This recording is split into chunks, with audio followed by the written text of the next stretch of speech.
TBS FM 현재 상황 문제 파악 맥락에 집중 묵직한 질문 흔들리지 않는 중심의 축 최일구 몸쪽 꽉 찬 돌 짚고 쇼미더뉴스 세상을 바라봐 어제의 뉴스가 오늘의 변화 쇼미더뉴스 진실을 찾아봐 오늘의 뉴스가 내일의 역사 쇼미더뉴스 꼭 알아야 하는 뉴스만 골라서 전해드립니다. 쇼미더 뉴스 전해줄 분 소개합니다. 뚱커벨 인사이트 K 배중찬 소장입니다. 백신 접종합시다. 뚱블리 정상근 시사 전문 기자입니다. 네, 안녕하십니까. 네, 코너 끝에 방송만 잘 듣고 계시면 금세 맞힐 수 있는 쇼미더 퀴즈도 드리겠습니다. 자, 첫 번째 쇼미더 뉴스 정상근 기자 뭡니까? 네, 50억 클럽 리스트입니다. 오전에 갑자기 이제 이 뉴스가 들어왔어요. 박수영 국민의힘이 의원이 대장동 의혹 관련해서 50억 약속받은 6명 명단을 국회 국정감사 정무위원회장에서 발표를 했는데 자 일단 박수영 국민의힘 의원 육성을 한번 들어보겠습니다.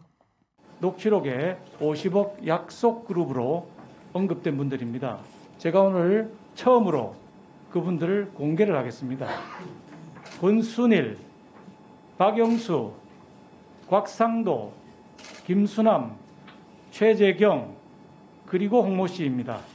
또한 50억 원은 아니나 성남시의회 의장과 시의원에게도 로비 자금이 뿌려졌다는 내용도 들어있습니다. 이분들 중에는 이미 받은 사람도 있고 약속을 했으나 대장동 게이트가 터져서 아직 받지 못한 사람도 있고 급하게 차용 증서를 써서 빌렸다고 위장을 했다가 다시 돌려줬다는 사람도 있고 빨리 달라고 재촉하는 사람도 있다는 추가 제보가 있습니다. 이재명 후보와 민주당은 곽상도 의원이 연루되었다는 이유로 국민의힘 게이트라고 주장을 하고 있습니다만은 이번 사건을 특정 정당의 게이트로 치부하는 것은 실체적 진실 규명을 방해하는 행위라고 생각합니다. 네. 박수영 국민의힘 의원의 이제 6명 명단이 나왔어요. 네, 그렇습니다. 다시 한번 말씀을 드리면 권순일 전 대법관, 그리고 박영수 전 특별검사, 곽상도 무소속 의원, 김수남 전 검찰총장, 이 최재경 전 인천지검장, 그리고 홍모 씨 네, 이렇게 언급을 했습니다. 그리고 이 50억 클럽은 아니지만 이 성남시 의회 의장과 시의원들에게도 일부 로비 자금이 흘러들어갔다. 이렇게 박수영 의원이 주장을 했고요. 예. 다만 그 이분들 중에서 뭐 돈을 받은 분도 있고 또 약속을 했지만 받지 못한 사람도 있고 또 급하게 차용증을 쓴 걸로 위장을 했다가 다시 돌려준 사람도 있고 또 빨리 달라고 재촉한 사람도 있다. 네, 이렇게 언급을 했습니다. 그러면서 그 이재명 후보 측에서는 이번 사건이 국민의힘 게이트라고 주장하지만 이 특정 정당 게이트로 치부하는 것은 실체적 진실 규명을 방해하는 행위다. 이렇게 주장하면서 특검 수사를 또 촉구했습니다. 예. 곽상도 의원 아들이 50억 퇴직금 받았다는 이야기가 처음 나온 때가 9월 26일이거든요. 네네. 그러니까 지금까지 한 열흘 정도 지난 거예요. 그죠? 네. 그런데 오늘 그 이후에 50억 클럽이 있다 이런 이야기들이 한간에 파다했었는데 박수영 의원이 일단 6명에 대한 이름을 공개를 했는데 당사자들은 뭐 적극적으로 부인을 하고 있는 거고 법적 대응을 예고하고 있지 않습니까? 그렇습니다. 당사자들 중에서도 2명 정도를 주목하게 되는데 그동안 구체적으로 어떤 관계가 있었는지 밝혀지지는 않은 인물입니다. 우선 이제 김수남 전 검찰총장인데 김수남 전 검찰총장의 경우에는 소속되어 있는 로펌에서 화천대유 고문을 했다. 그러니까 개인은 아니라는 겁니다. 그러다 보니 김수남 전 검찰총장은 전혀 사실무근이다. 발언 자와 보도자에 대해 강력한 민형사상 법적 조치를 취하겠다라고 했고요. 또 최재경 전 인천지검장이 거론이 됐는데 황당하고 터무니없다. 왜냐하면 자기는 하천대유 고문도 아닐 뿐더러 투자한 돈도 없다. 투자를 안 했는데 뭘 받을 돈이 있고 하천대유 고문이 아닌데 무슨 관계가 있느냐. 말이 안 된다. 책임을 물어야겠다라고 이야기를 했습니다. 5명은 하여튼 실명을 공개했는데 한 명에 대해서는 홍모 씨로 되어 있는데 네. 언론계 인물로 지금 알려지고 있어요. 자, 50억 클럽 리스트 이게 또 새로운 또 파장을 불러일으킬 것 같은데 요 얘기 여기까지 하고 어제 이제 양당에서 이제 후보 토론회가 열렸어요. 먼저 네. 그 민주당 마지막 대선 토론회였죠. 경선 토론회가 열렸는데 화제가 됐던 발언들을 준비했습니다. 잠깐 들어보겠습니다. 청취자 여러분들. 최근에 이제 이재명 후보와 함께 일했었던 분이 구속됐지 않습니까? 그에 대해서 좀 사과인지 아닌지 모르게 지금 답변을 하셨거든요. 후보님도 전남지사 하시고 뭐 국회의원 하시고 총리 하실 때 그 휴야에 얼마나 많은 사고가 납니까? 그 점에 대해서도 총리님께서도 똑같이 한번 생각을 해봐 주시면 좋겠다는 생각이 듭니다. 토지 소유자가 헐값에 뭐 이런 얘기 하시는데 그거 다 아시는 것처럼 제가 안 했더라도 어차피 민간 개발업체가 또는 LH가 하더라도 다 수용을 하든지 협의 매수를 합니다. 그걸 마치 저인 것처럼 이제 생각하시는 건 좀 이해가 안 되고. 그런데 2018년부터 집값이 오르기 시작한 겁니다. 이 총리 하시는 동안에 집값이 폭등을 해가지고 본인의 잘못 인정하시고 계신데 그것 때문에 개발업자들 이익이 3, 4천억씩 늘어난 거예요. 설계는 그 이전에 이미 이루어진 것이죠. 그래서 아무런 책임이 없는 것처럼 말씀하시는 것은 네, 이재명 후보하고 이낙연 후보 두 분이서 이제 대장동 의혹 관련해서 서로 책임론을 제기하고 있는 그런 장면을 좀 들어보셨는데 이낙연 후보는 이재명 후보가 또 불안한 후보란 점을 강조했어요. 네, 어제 기자회견에서도 뭐 같은 말을 했었는데요. 이 대장동 사건은 민주당에도 큰 짐이다 이렇게 토론회에서 다시 한번 언급을 했고요. 그러면서 이 지지자들을 향해서 불안하지 않은 길을 선택했으면 한다 이렇게 얘기를 하기도 했습니다. 이에 대해 이재명 후보는 이 사건은 국민의힘이 부정과 투기를 한 것이다라고 주장을 했고 이 제도적 한계 위에서도 5천억 원을 환수한 사업이다. 네, 이렇게 말을 했습니다. 자, 그리고 이제 구속된 유동규 씨가 이재명 지사의 측근이냐를 두고도 이제 공방이 오고 가지 않았습니까? 네, 이낙연 후보는 유동규 전 성남도시개발공사 본부장이 이재명 후보의 측근임을 분명히 했습니다. 1위 후보의 측근이 구속됐다. 1위 후보의 위기다. 그렇다면 이건 얼마나 불안하냐 이 점을 강조했고요. 또 이재명 후보가 측근 설명을 하면서 한전 직원이 문제가 있다면 대통령이 물러나야 되냐 이렇게 비유한 것에 대해서도 어떻게 유동규 전 본부장과의 관계가 한전 직원과 대통령과의 관계냐 그만큼 이재명 후보와 가까웠던 인물 아니냐. 그러니까 이낙연 후보가 마지막 토론회에서 이재명 후보를 겨냥해서 유동규 전 본부장은 이재명 후보의 측근이다. 이걸 분명하게 강조를 했습니다. 네. 하여튼 저 더불어민주당 마지막 토론회였습니다. 이제 이번 토요일, 일요일 날 끝나게 되는 거죠, 사실상. 네네. 네. 자, 그리고 대장동 관련해서 지금 검찰이 수사에 속도를 내고 있는 모양새입니다. 네, 검찰이 어제 그 유동규 전 성남도시개발공사 기획본부장을 구속한 뒤 처음으로 불러서 조사를 했고요. 오늘은 이성문 전 화천대유 대표 그리고 이 성남도시개발공사에서 이 관련 실무를 담당했던 실무진들을 불러서 조사를 할 예정입니다. 그리고 뭐 특히 이 천화동인 5호 소유주인 정영학 회계사가 낸 녹취 파일 속의 특혜와 로비 정황을 지금 일일이 추궁하고 있다 이렇게 좀 언론에서 보도가 됐는데 특히 SBS에 따르면 이 화천대유 관계자가 이 대주주인 언론인 김만배 씨가 유동규 전 본부장에게 1억 원 현금으로 그리고 4억 원 수표로 건넸다 이렇게 증언을 했다고 합니다. 그래서 만약에 그게 사실이라면 이 수표는 사유 흔적이 남기 때문에 그렇죠. 이 중요한 증거가 될 것으로 예상이 되고 있습니다. 수표를 뇌물로 주는 사람들이 보통 뭐 사진도 찍어놓고 일련 번호 다 수첩에 적어놓고 그런다는 거 아니에요? 네네. 그렇죠? 네. 그리고 한겨레 신문이 단독 보도한 게 이제 화제가 되고 있는 게 초과이익 환수 조항에 관한 얘기인데 이 내용 어떤 내용이에요? 맞습니다. 지금 이 대장동 관련해서 워낙 천문학적인 액수가 거론되다 보니까 이 특혜 의혹이 사실로 드러나면 이 개발 이익을 그러니까 그들에게 돌아간 이익을 환수할 수 있는가 뭐 이 부분에도 관심이 많이 쏠려 있는데요. 한겨레가 전문가들을 취재한 결과에 따르면 결론을 말씀드리면 쉽지는 않다라는 게 결론입니다. 네. 이 한 판사가 한겨레에 이렇게 얘기를 했는데 이 민간이 가져간 개발 이익을 환수하기 위해서는 이 대장동 개발을 허가한 이 성남시청 쪽의 이 행정처분이 취소 혹은 이제 무효가 돼야 되는데 행정처분에 중대하고 명백한 하자가 있다고 보기 어렵다. 네, 이렇게 설명을 했고요. 그리고 이 행정처분 취소 소송을 낸다고 하더라도 이미 상당 기간이 지난 상황이기 때문에 뭐 그것조차도 어렵다라는 겁니다.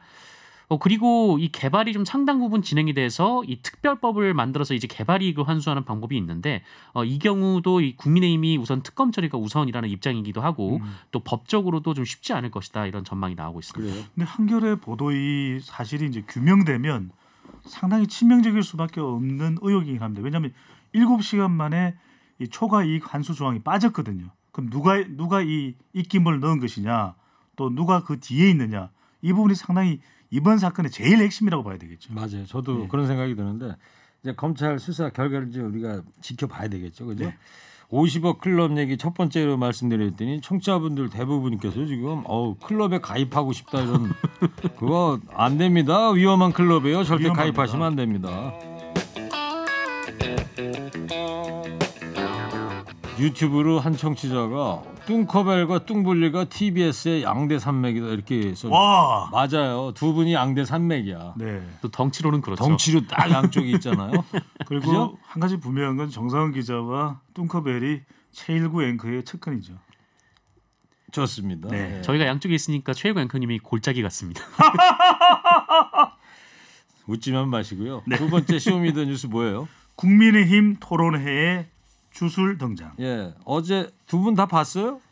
네, 뭐 다는 보지 못했고 한 2시간 하더라고. 네. 네. 중간에 졸려가지고 깜빡깜빡 잠이 들 때도 있긴 있었는데 저는 끝까지 다 봤거든요.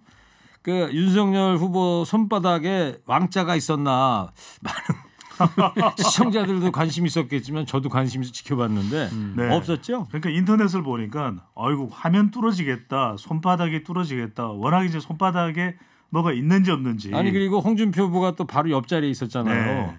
홍준표 후보 시선 처리가 그 손바닥을 향해 가는 그런 유튜브 그런 장면도 보이고 그러더라고요. 네. 공개됐었던 윤석열 후보의 이 왕자를 보면 왼손이거든요. 그러니까 왼손을 계속 보고 있을 때 뭐 왼손이 없으니까 오른손에 있는 것 아니냐 이런 인터넷 이야기가 있을 정도였는데 없었습니다. 배 수장님은 왼손 한번 펴봐요. 없습니다 저는. 깨끗하네요. 저는 이제 배에 왕자가 새겨져 있죠. 그래요? 그렇습니다. 네. 그러면 지지자가 써주면 또 손바닥에 쓰겠다던 윤석열 후보는 어제 하여튼 몸을 낮추어 쓴 상황이에요. 맞습니다. 그 원래 그 윤석열 후보가 이 논란이 일자 이 지지자들이 좋은 마음에서 써준 걸 어떻게 거부하느냐, 뭐 다시 써주셔도 받고 안 지우겠다 이렇게 얘기를 했습니다. 그런데 이 윤석열 후보 측 해명이 계속 엇갈렸던 데다가 또 이제 손가락만 씻는다 뭐 이런 좀 부적절한 해명이 있었기 때문에 이 선거 캠프 내부에서도 뭐 좋은 반응은 아니었다라고 하는데요. 홍준표 후보가 어제 이 토론회에서 이 문제가 지금 외신에도 보도돼서 국제적 망신을 샀다 이렇게 비판을 했는데 그러자 윤석열 후보가 송구하다라고 입장을 또 밝히게 됐습니다. 자, 유승민 의원의 또 발언도 화제입니다. 어제 토론회에서. 자, 유승민 의원 발언 잠깐 들어보시죠. 네. 이병환이라는 사람 만나본 적 있습니까? 이병환. 이병환이요? 예. 글쎄 저 뭐 하시는 분입니까? 모릅니까? 네네. 뭐 하시는 분인데요? 아주 뭐 이상한 특정 부위에 그 침을 놓는 사람이라 그래요. 네, 만난 적 없습니다. 없습니까? 네네. 모릅니다. 없습니까? 네네. 지난번에 네. 검찰총장 그만두시고 6월 9일인가 네네. 첫 공개 행사하실 때 네네. 윤석열 후보 바로 뒤에 따라다니던 사람 모릅니까? 제 첫 번째 공개 행사면은 그 이회영 이회영 그 선생 적인데 그 저는 모르겠습니다. 모르겠습니까? 예, 이병환이라는. 이병환이라는 사람 뭡니까? 침 놓는 부산에 있는 분인데. 네. 이병환이라는 사람을 아냐. 유승민 의원이 이제 집중 질문을 하니까 기억 안 난다 모른다고 그랬어요. 근데 오늘 아침에 보니까 그 사진이 이미 떠 있더라고요. 네. 그 우당 이혜영 선생 거기 기념식에 거기에 윤석열 후보 바로 뒤에 서 있는 마스크 쓰고 있는 인물이 있는데 노란 표시로 이 사람이 이병환이다 이렇게 그러니까 돼 있어요. 토론에서 유승민 후보가 물어봤던 이병환 씨가 누구냐면 항문침 전문가입니다. 그러니까 특정 부위라는 데가 이제 항문입니까? 이 침술이 뭐냐면 항문에다 침을 놔서 기를 불어 넣어주는. 그거 아파서 어떻게 맞아요? 많이 아프겠지만 참아야겠죠. 그래요? 네. 약은 쓴 법입니다. 근데 지난 써다고요? 쓰다고요. 쓰다. 네. 계속 그만 지적해주고요. 네. 지난 6월 9일 날 오늘 이제 논평을 냈죠. 왜 모를 리가 없다. 지난 6월 9일 윤석열 후보가 이제 입당하기도 전에 우당 이혜영 선생 기념관 개관식 때를 보면 이 이병환이라는 사람이 윤석열 후보를 밀착 수행을 합니다. 당시 이제 내빈들과 인사할 때도 바로 옆에 있었고 단상에 오를 때도 윤석열 후보 옷 매무새까지 가다듬어 줬다. 그리고 수시로 얘기를 나누는데 어떻게 이 사람을 모를 수가 있냐. 그러니까 이름은 모른다고 하더라도 글쎄 이제 이 화면까지 봤다면 안다고 했을지 모르겠는데 그러다 보니까 국민의힘 토론회 이렇게 주술 왕자도 그렇고 또 이병환 항문침 전문가 주술인이라고 해야 되나 이 특정 역술인 관련된 이야기도 그렇고 왜 이렇게 주술 이야기가 많이 나오느냐는 이야기가 되고 있습니다. 네, 이 또 저는 사진을 봤는데 영상이 있나 보죠? 영상이 있다고 합니다. 그 유승민 후보 측에서 오늘 공개를 했는데 아까 말씀하신 대로 그 이회영 선생 기념관 개관식에서 이 이병환 씨가 윤석열 후보를 밀착 수행을 하면서 이 내빈과 인사를 시키기도 하고 이제 옷매무새를 가다듬어 주기도 하고 네. 또 수시로 얘기를 나누는 장면들이 두 담겨 있었다. 사람이? 네라고 그런데 합니다. 기억이 안 난다고 그런 거군요. 그 보면은 마지막에 유승민 후보가 또 아주 집요하게 이런 사람 아냐고 소개한 사람이 천공 스님 아십니까? 지장 스님 아십니까?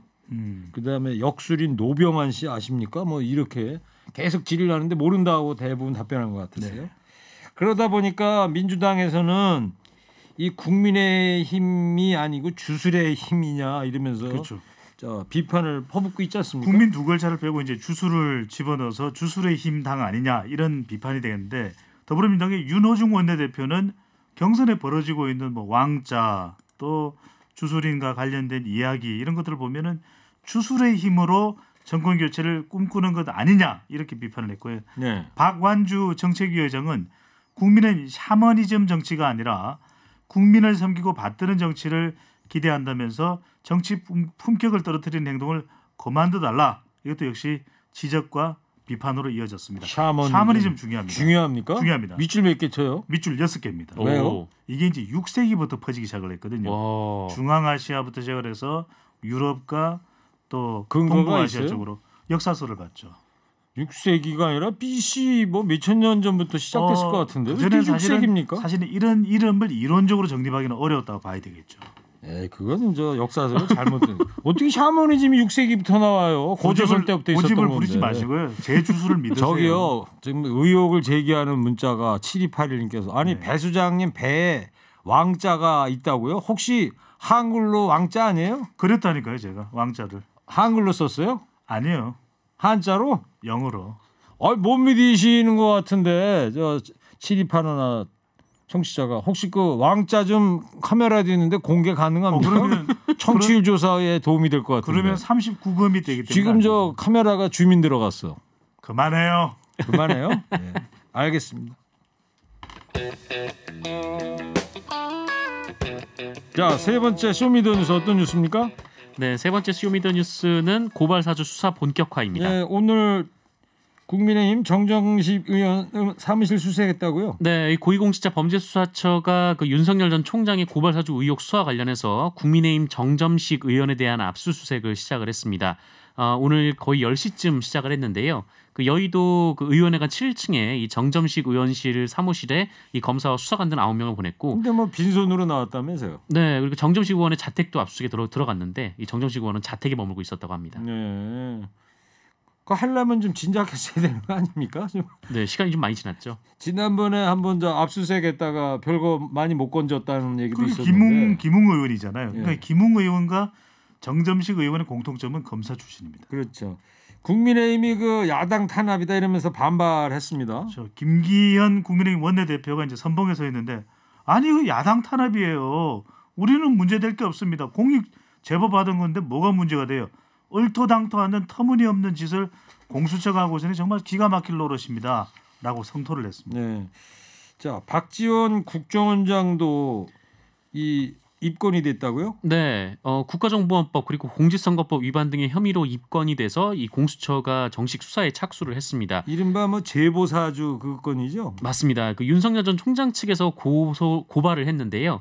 이 박지원 원장하고 또 이제 제보자 조성은 씨 그리고 성면 불상의 인물 3명이 이 고발 사주 의혹에 대해서 언론사에 제보를 모의했다 이렇게 주장을 했고 또 박지원 원장이 이 제보 사주 주장에 반발하면서 그 윤우진 전 용산 세무서장 얘기를 했는데 그것도 이제 경선 개입이다라고 주장을 했었습니다. 제보자 조성은 씨는 국민의힘 관계자들을 고소했고요. 그런 이유는 뭐냐면 자신이 명예가 훼손당했다. 왜냐하면 고발 사주 의혹의 제보자 조성은 씨인데 조성은 씨에 대해서 이 고발을 했거든요. 이 고발한 거에 대해서 윤석열 후보 그리고 김웅 국민의힘 의원에 대해서 또 두 사람이 더 들어가 있습니다. 또 그 외에도 권성동 의원 또 장제원 의원까지 포함을 해서 고소를 했습니다. 예, 알겠습니다. 자, 쇼미더 뉴스 여기까지 하고요. 입니다. 네, 쇼미더 뉴스 지금까지 배종찬 소장 정상 기자였습니다. 두 분 고맙습니다. 쇼미더 뉴스.